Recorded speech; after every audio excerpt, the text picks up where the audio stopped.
The association representing university teachers across Canada is warning academics to avoid all non-essential travel to the U.S., particularly if their research might be at odds with the Trump administration or if they're trans. This is something that I've been concerned about for weeks. I made the decision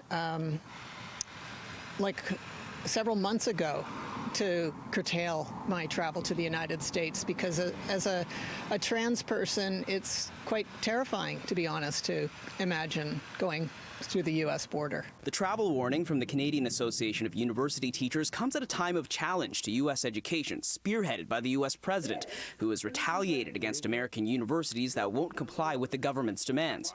And back in January, President Trump signed an executive order that, in part, would end all federal funding for so-called gender ideology education in K-12 schools. It's going to disrupt a generation of scholarship in all fields, not only healthcare science, but in the humanities and social sciences, and it really calls into question the role of universities to resist this threat of a liberal government regime, and it makes me sad. SFU sociologist Travers is in charge of organizing an academic conference in the U.S. that would have taken place in Seattle this November, and says they have been forced to make changes. Several weeks ago, I recommended to the board that we scale down the Seattle location and that we provide a Vancouver-based location. Never in any of my 30-year involvement with a range of academic associations have we ever considered it to be unsafe for the membership at large to hold a conference in the United States.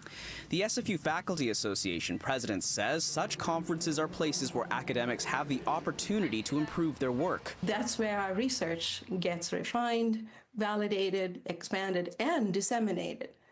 And so this move to not travel comes at a great cost.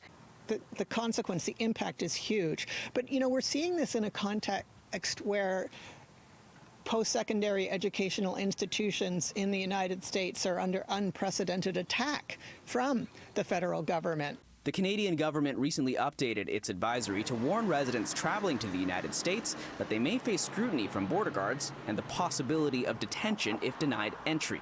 It's a new reality at the border, not just for people crossing, but the ideas they bring too.